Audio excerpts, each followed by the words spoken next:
ये आकाशवाणी है। कोविड-19 विशेष कार्यक्रम के अंतर्गत प्रस्तुत है कोरोना वायरस संक्रमण की वर्तमान स्थिति पर चर्चा, जिसे प्रस्तुत कर रहे हैं आकाशवाणी संवाददाता सिद्धार्थ सिंह। इस कार्यक्रम में आमंत्रित स्वास्थ्य विशेषज्ञ हैं लखनऊ में किंग जॉर्ज मेडिकल यूनिवर्सिटी के प्रोफेसर डॉक्टर सूर्यकांत। नमस्कार श्रोताओं, स्वागत है आपका कोरोना जागरूकता श्रृंखला के एक और एपिसोड में। धीरे धीरे देश में कोविड के मामलों में कमी आ रही है, लेकिन खतरा अभी भी बरकरार है, क्योंकि वायरस अदृश्य है और हमारे बीच में ही है। ऐसे में अगर हम सावधानी रखेंगे और कोविड एप्रोप्रिएट बिहेवियर का पालन करेंगे तो निश्चित तौर पर कोरोना को हरा पाएंगे। राष्ट्रीय टीकाकरण अभियान के अंतर्गत अब तक 81 करोड़ 85 लाख से अधिक लोगों को वैक्सीन लगाई जा चुकी है। एक अच्छी बात यह है कि देश में स्वस्थ होने की दर 97.75% हो गई है। पिछले 24 घंटे में 34,000 से अधिक रोगी स्वस्थ हुए हैं। वहीं कल 26,000 से ज्यादा नए कोविड मामलों की पुष्टि हुई है, जो चिंता का विषय है। कोविड से संबंधित किसी भी जानकारी के लिए आप राष्ट्रीय हेल्पलाइन नंबर 1075 और 011-2397-8046 पर संपर्क कर सकते हैं। श्रोताओं, कोरोना और इसकी वैक्सीन को लेकर तमाम सवालों का जवाब ढूंढने के लिए आकाशवाणी पर हम आपके लिए लेकर आते हैं कोरोना जागरूकता श्रृंखला का विशेष कार्यक्रम। और आज के इस एडिशन के साथ मैं हूं सिद्धार्थ सिंह। कोरोना की वर्तमान स्थिति पर चर्चा करने और आपके सवालों का जवाब देने के लिए आज के इस विशेष फोन इन कार्यक्रम में हमारे साथ जुड़ चुके हैं King George medical university Lucknow में डिपार्टमेंट ऑफ रेस्पिरेटरी मेडिसिन के प्रमुख professor doctor Suryakant. Doctor Suryakant covid vaccination national health mission Uttar Pradesh की ब्रांड एम्बेसडर हैं। साथ ही आप इंडियन मेडिकल एसोसिएशन की IMA academy of national specialities के वाइस चेयरमैन भी हैं। डॉक्टर सूर्यकांत, नमस्कार। कार्यक्रम में आपका स्वागत और अभिनंदन करते हैं। जी, नमस्कार सिद्धार्थ जी।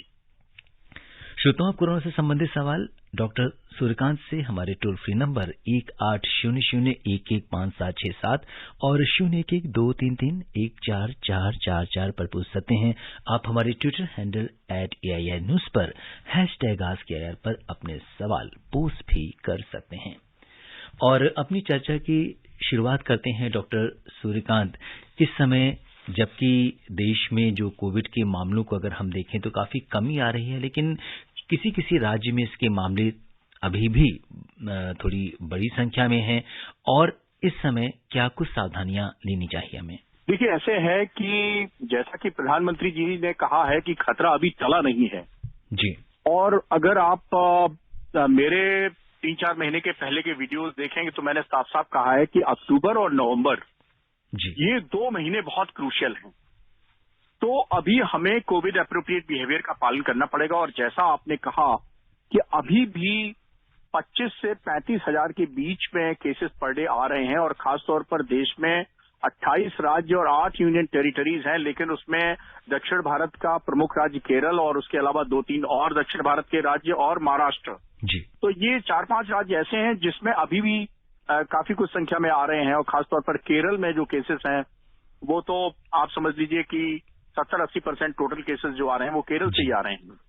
लेकिन हमारे देश में कोई आवाजाही पे प्रतिबंध नहीं है, कनेक्टिविटी खुली हुई है, हमारी डोमेस्टिक फ्लाइट्स ओपन है, हमारी ट्रेन ओपन है, हमारी रोड ओपन है। इंटरनेशनल फ्लाइट्स जरूर अभी हमने रेस्ट्रिक्ट कर रखी हैं, लेकिन हमारे देश के अंदर कनेक्टिविटी पूरी तरह से खुली हुई है जी। तो पिछली बार भी ऐसा हुआ था कि हमने लापरवाही बरती थी जनवरी फरवरी के महीने में, और मार्च में हमें जो है वो सेकेंड वेव का रिजल्ट मिला था।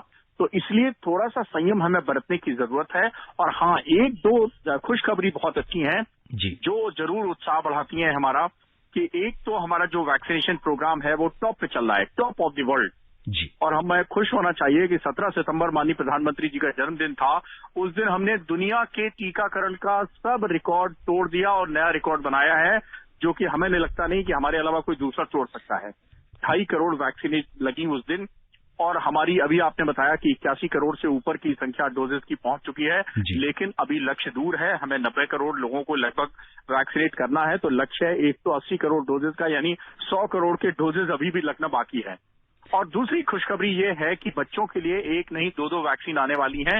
एक वैक्सीन का तो drug controller general of India से अप्रूवल मिल चुका है, जो 12 साल से ऊपर किसी भी उम्र को लगाई जा सकती है। उसका नाम है जाइकोव डी, वो जल्दी ही आने वाली है। उसकी लॉजिस्टिक और उन सबका अरेंजमेंट हो रहा है, डीसीजीआई से परमिशन मिल चुकी है।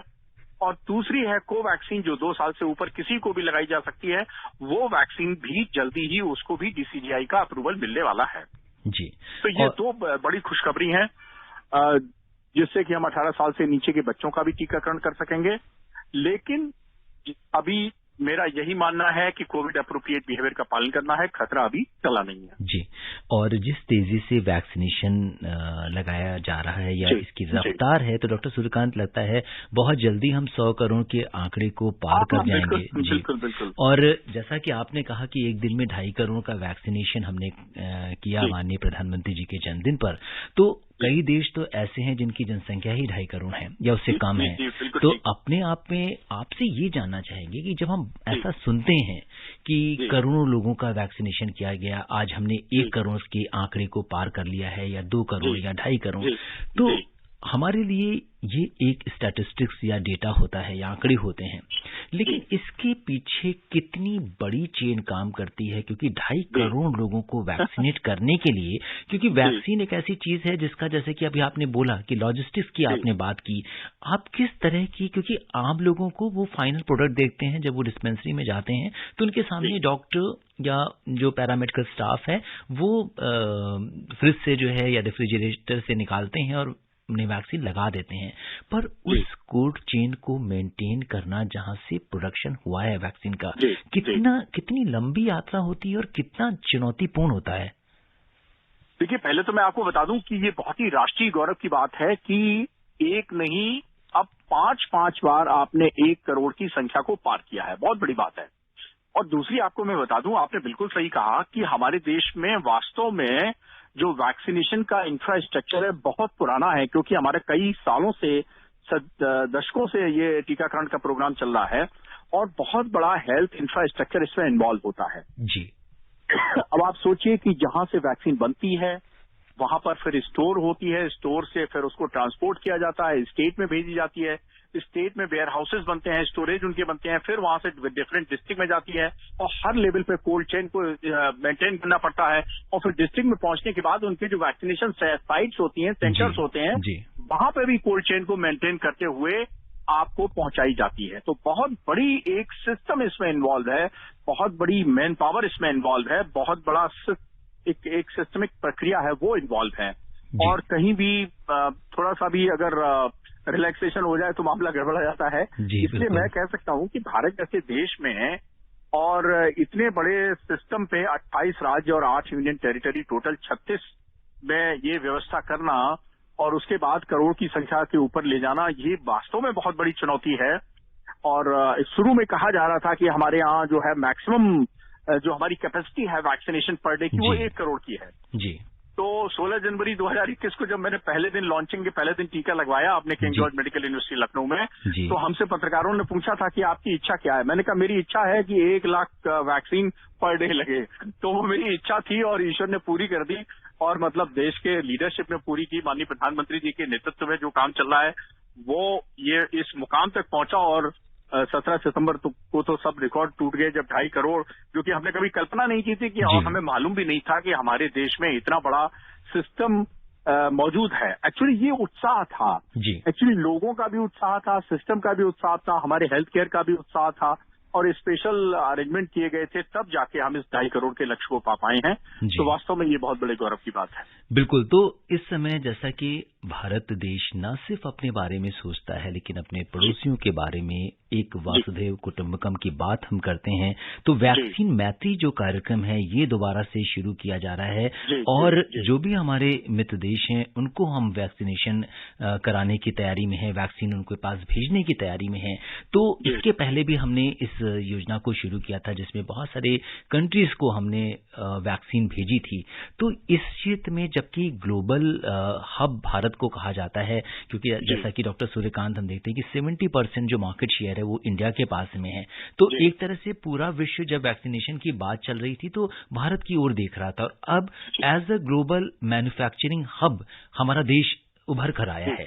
इस पर आप क्या कहेंगे? देखिए, इस समय हम दुनिया के लार्जेस्ट प्रोड्यूसर बन गए हैं कोविड वैक्सीन के। और आप देखिए कि कोविशील्ड हमने यहाँ वैक्सीन पैदा की, हमने कोवैक्सीन यहाँ बनाई, हमने जाइकोव डी यहाँ बनाई, और अभी मैं आपको बता दूं कि और भी बहुत सारी वैक्सीन अंडर प्रोसेस में हैं। और दिसंबर तक ये हमारी जो कैपेसिटी है, ये 1 महीने में 1 अरब वैक्सीन का प्रोडक्शन तक जाएगी।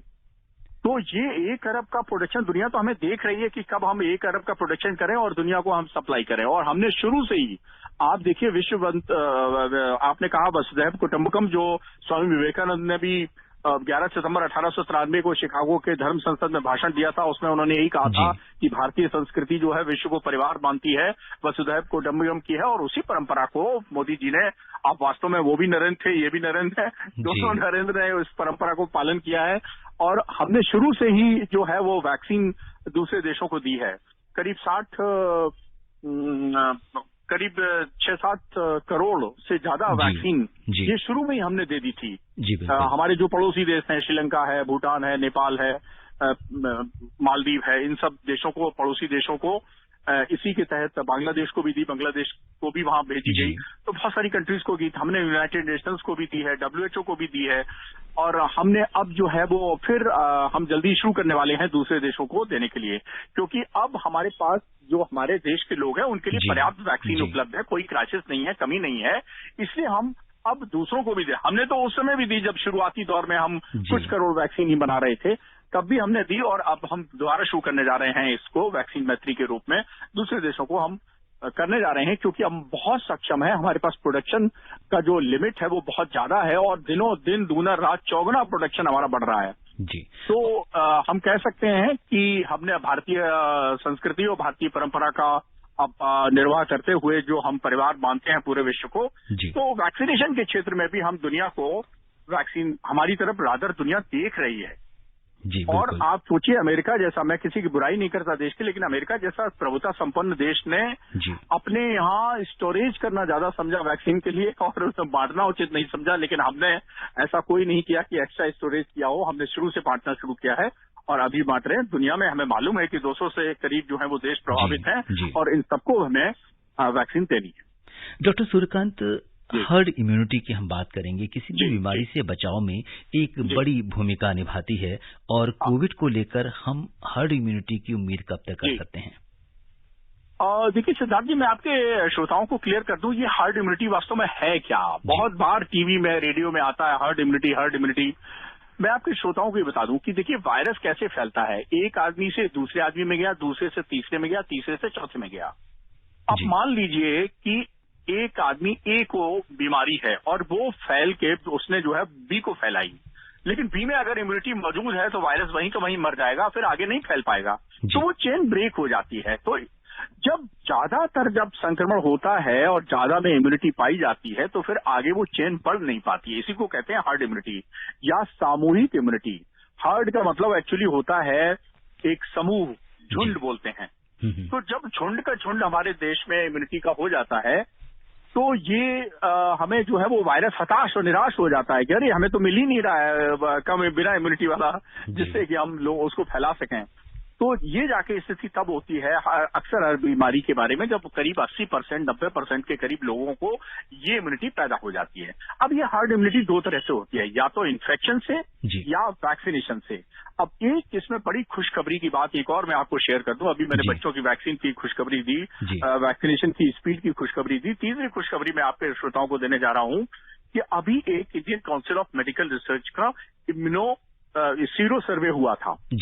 4 सीरो सर्वे अभी तक ICMR कर चुका है। चौथा सीरो सर्वे जो आया उसमें पहली बार 7 से 17 साल के बच्चे भी शामिल किए गए थे। तो करीब 67% ऑफ एडल्ट्स में और 56% बच्चों में हर्ड इम्यूनिटी पाई गई। अब ये जो सीरो सर्वे के रिजल्ट हैं बड़े उत्साह वाले हैं, यानी हम जो है वो 60-70% के आसपास के करीब इम्यूनिटी पे पहुंच गए हैं, और हमें जो है इसको 80-90 पे ले जाना है। अब बड़ा प्रश्न लोग कह रहे थे कि थर्ड वेव आएगी तो बच्चों को सताएगी, तो मैं तो शुरू से ही, आपने सुना होगा, मैं पहले भी कह चुका हूँ कि ऐसा कुछ नहीं है। थर्ड वेव जो है वो उसमें कोई पीडियाट्रिक स्ट्रेन नहीं आने वाला है, पीडियाट्रिक वेरिएंट नहीं आने वाला है जो बच्चों को ज्यादा सताएगा। बच्चे पहली वेव भी झेल गए, दूसरी वेव भी झेल गए, और थर्ड वेव भी अगर आई तो झेल जाएंगे।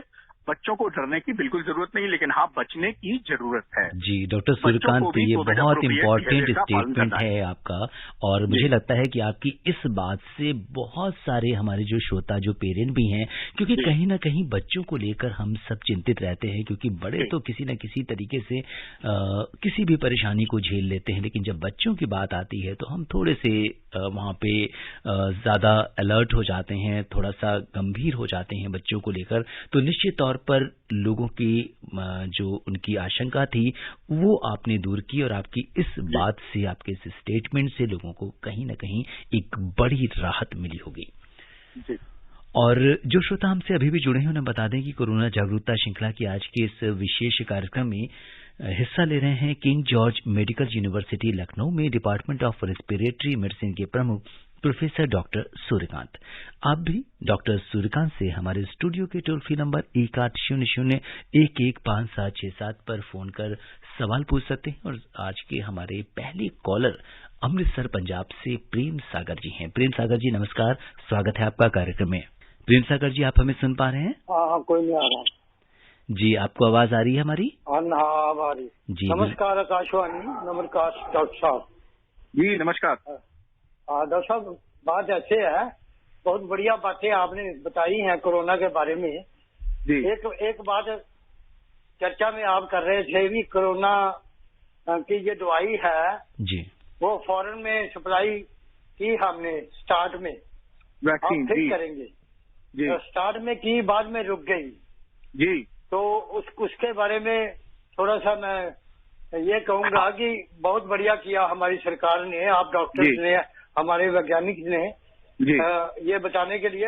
हमारे देश में बहुत बड़ा भ्रम था इस वैक्सीनेशन के बारे में, जो अब खत्म हो चुका है। तो आपका बहुत बहुत धन्यवाद करूंगा। आप कुछ कहें इसके बारे में जी। ऐसा ना, शुरुआत में जब वो कहते हैं ना कि जैसे आपके घर में बच्चा पैदा होता है तो आप क्या करते हैं, दावत देते हैं। तो इसी तरह जब पूरी दुनिया में हमें बधाइयां मिलने लगी कि भाई एक नहीं, भारत ने 2 वैक्सीन बना ली, तो एक हमारा स्वाभाविक रूप से एक संकल्प बनता था, हमारा स्वाभाविक रूप से एक जेस्चर बनता था कि भाई हम लोगों को कहें कि देखो भाई हमने वैक्सीन बनाई है, आप भी जरा प्रसाद लीजिए। जैसे आप लगते हैं ना, अपने घर देवी का जयकारा रखते हैं, रात जगह रखे हैं, गणेश चतुर्थी में आप गणेश जी को बैठाते हैं, फिर विसर्जन करते हैं, हर प्रमुख उस पर आप कुछ ना कुछ अड़ोसी पड़ोसियों को प्रसाद देते हैं।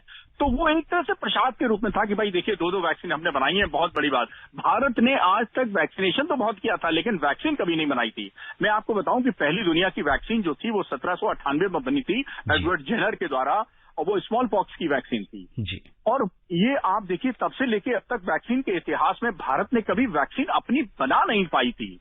पहली बार ऐसा हुआ है कि दुनिया को हमने रेस में पछाड़ते हुए 1 नहीं, 2 नहीं, 3 वैक्सीन अब स्वदेशी बनाई हैं। तो ये बहुत बड़े गौरव की बात है। और आपने कहा कि बीच में इसलिए क्योंकि एक तो हम सेकेंड वेव में उलझ गए थे, सेकेंड वेव आई तो 3-4 महीने परेशान किया उसने। और दूसरा ये था कि जो हमें उम्मीद थी कि जितना वैक्सीनेशन का प्रोडक्शन जिस स्पीड से होगा उतना स्केल अप नहीं हो पाया, लेकिन अब इतना हो गया है कि पर्याप्त मात्रा में हम अपने देश में भी वैक्सीन लगा सकते हैं और पर्याप्त मात्रा में हम दूसरों को भी दे सकते हैं। तो इसलिए भारत सरकार ने ये उचित निर्णय लिया है कि अब हम दूसरों को भी वैक्सीन देंगे जी। और अब रुक करते हैं उत्तर प्रदेश में बड़ौद का, जहां से महेश शर्मा जी कार्यक्रम से जुड़ गए हैं। महेश जी नमस्कार। नमस्कार जी, बहुत बहुत स्वागत है महेश जी आपका कार्यक्रम में। बताइए क्या जानना चाहते हैं? मास्क तो लगाते हैं जी, मगर वे तम्बाकू खाते हैं उस बीच में। ओके, देखिए महेश जी जो है उनका बचाव कैसे हो पाएगा? डॉक्टर सूर्यकांत, महेश जी जो है सामाजिक सरोकार और इस तरह की चीजों को उठाते रहते हैं कार्यक्रम में जी। उत्तर प्रदेश के हैं तो ये जानते हैं उत्तर प्रदेश में तंबाकू बहुत खाई जाती है जी। अभी देखिए खैनी कोई खाता है, कोई मैनपुरी की तंबाकू खाता है, वो जो महीन पत्ती वाली होती है, और कोई चूने के साथ खाता है, कोई रगड़ के खाता है, कोई फांक के खाता है, कोई गाल में चबा के खाता है। बहुत सारी उत्तर प्रदेश में वैरायटी है। यूपी बिहार तो डिफरेंट टाइप की तंबाकू के लिए जाना जाता है। और मैं आपको बता दूं कि यहाँ हर तरह की तंबाकू खाने वाली भी खाई जाती है और सिगरेट यानी पीने वाली भी पी जाती है। तो देखिए, मैं आपके सभी श्रोताओं को बता दूं कि देखिए, तंबाकू लगभग 500 साल पहले इस देश में आई। कई लोग सोचते हैं कि तंबाकू बहुत पुरानी है, बिल्कुल पुरानी नहीं, केवल 500 साल पहले राजा अकबर के समय पुर्तगाली इस देश में लेके आए और तब से ये विष बनी हुई है। केवल दुनिया का अकेला प्रोडक्ट है जिसके अंदर 7,000 से ज्यादा पुराने जो है खराब केमिकल्स पाए जाते हैं और जिसमें से 70 तो ऐसे हैं जो कैंसर पैदा करते हैं। और तंबाकू से 40 तरह के कैंसर, एक नहीं भाई, मरने के लिए तो एक ही कैंसर काफी है, 40 तरह के कैंसर तंबाकू से होते हैं, 25 तरह की विभिन्न बीमारियां होती हैं, कुल मिला के 65 तरह के रोग होते हैं। और ऐसे में लोगों को चाहिए, ऐसे जो आपके श्रोता अभी प्रश्न कर रहे थे, ऐसे लोगों की जरूरत है, जागरूकता की जरूरत है कि तंबाकू, बीड़ी, सिगरेट इनका किसी प्रकार का सेवन ना करें। और हाँ, एक बात मैं और आपको बता दूं कि जो लोग तंबाकू, बीड़ी, सिगरेट का प्रयोग करते हैं उनमें कोरोना होने का खतरा ज्यादा होता है, उनमें कोरोना होने की गंभीर बीमारी का खतरा ज्यादा होता है, उनमें कोरोना होने के कारण जो बीमारी हो गई उसके कारण भर्ती होने का खतरा ज्यादा होता है, उनको आईसीयू में एडमिट हो जाने का खतरा ज्यादा होता है, उनको वेंटिलेटर पर ले जाने का खतरा ज्यादा होता है और उसमें मृत्यु दर भी ज्यादा होती है। जी। तो अपनी वो 65 बीमारियां, 40 तरह के कैंसर और 25 तो कर ही रहा है, कोरोना को भी बढ़ावा देता है। और एक चीज है और है कि जब आप तंबाकू खा के थूकते हैं तो उस थूक में भी आप अगर कोरोना से संक्रमित हैं तो थूकते समय कोरोना भी आप थूकेंगे, ये भी ध्यान रखने की जरूरत है। जी। और डॉक्टर सूर्यकांत, ये जो आपका मैसेज था हमारे लिसनर्स के लिए, ये बड़ा इम्पोर्टेंट था और ये सारे पॉइंट्स आपने कवर किए। तो मुझे लगता है कि कहीं न कहीं एक जो लोग इस तरह के तंबाकू का सेवन कर रहे थे उनको कम से कम आपके द्वारा ये सारे जो मैसेजेस मिले हैं कि क्या क्या हो सकता है, उससे जरूर उनकी आंखें खुलेंगी। और श्रोताओं, कोरोना जागरूकता श्रृंखला के आज के इस विशेष कार्यक्रम में आपके सवालों का जवाब दे रहे हैं King George medical university Lucknow में डिपार्टमेंट ऑफ रेस्पिरेटरी मेडिसिन के प्रमुख प्रोफेसर डॉक्टर सूर्यकांत। आप भी डॉक्टर सूर्यकांत से हमारे स्टूडियो के टोल फ्री नंबर 1800111767 पर फोन कर अपने सवाल पूछ सकते हैं।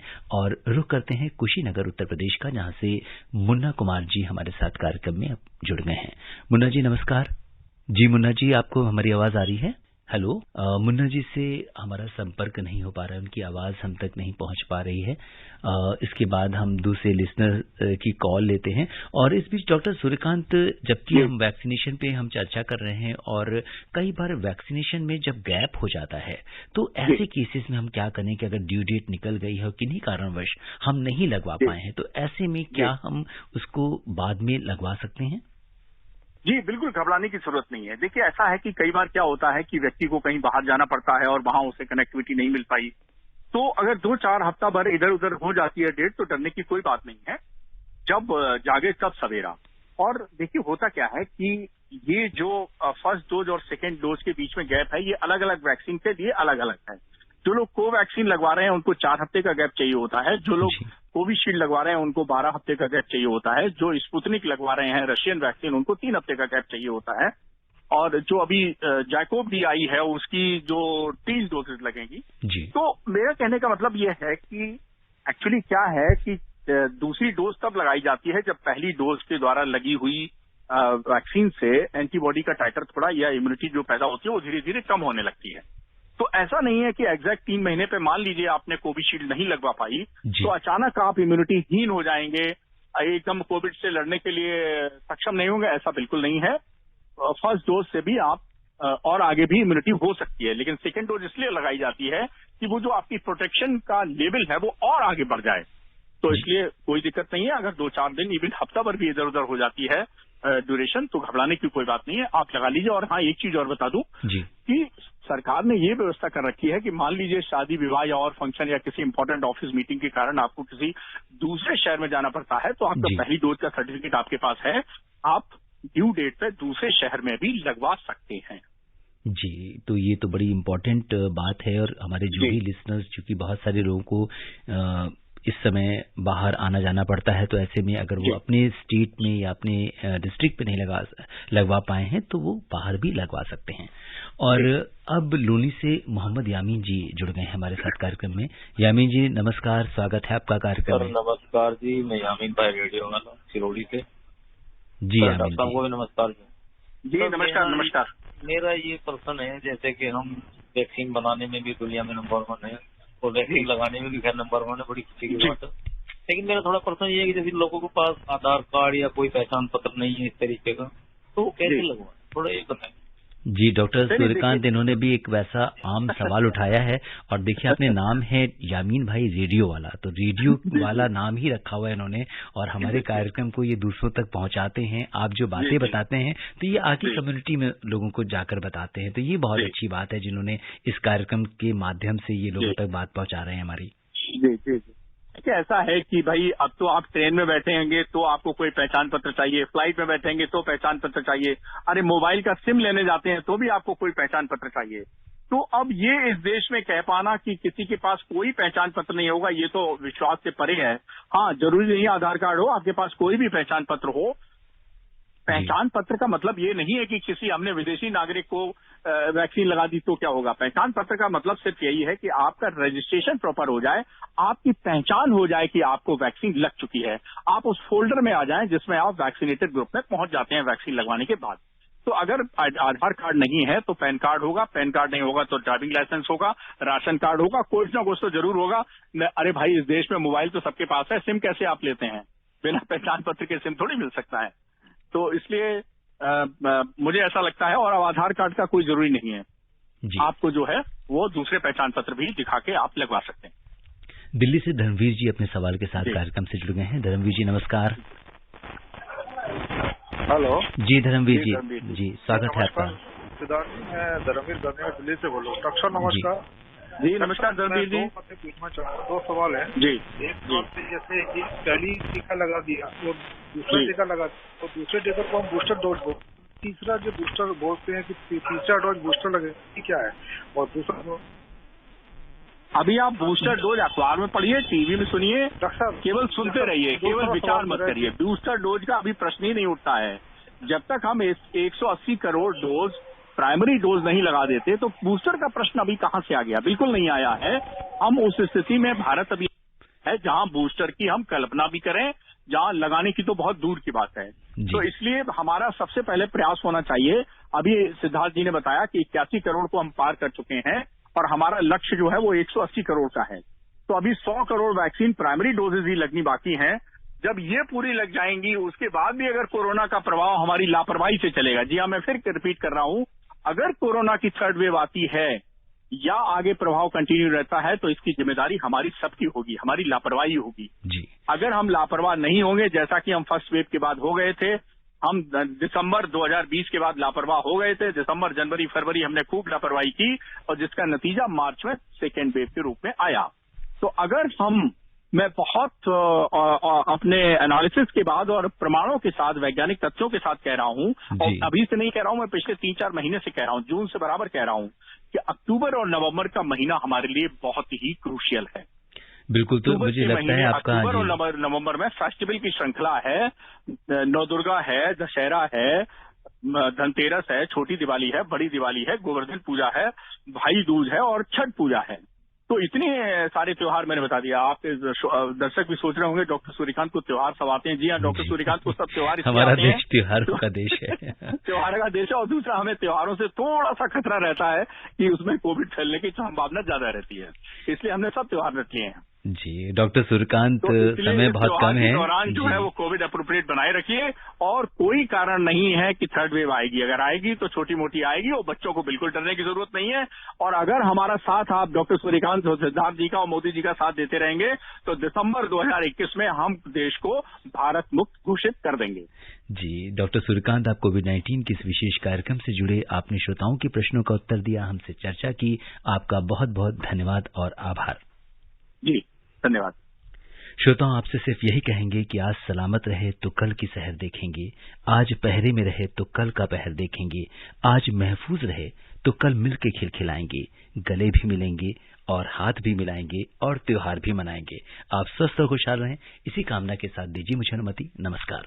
कोविड-19 विशेष कार्यक्रम के अंतर्गत अभी आप सुन रहे थे कोरोना वायरस संक्रमण की वर्तमान स्थिति पर चर्चा, जिसे प्रस्तुत कर रहे थे आकाशवाणी संवाददाता सिद्धार्थ सिंह। इस कार्यक्रम में आमंत्रित स्वास्थ्य विशेषज्ञ थे लखनऊ में किंग जॉर्ज मेडिकल यूनिवर्सिटी के प्रोफेसर डॉक्टर सूर्यकांत। ये कार्यक्रम आकाशवाणी के समाचार सेवा प्रभाग द्वारा प्रस्तुत किया गया। इसे आप हमारे mobile app news on AIR और YouTube channel news on AIR official पर भी सुन सकते हैं। इस कार्यक्रम के संबंध में अपनी प्रतिक्रिया आप हमें ईमेल कर सकते हैं। पता है airnsgtalks@gmail.com। ये कार्यक्रम फिर से सुनने के लिए लॉग ऑन करें हमारी वेबसाइट newsonair.nic.in।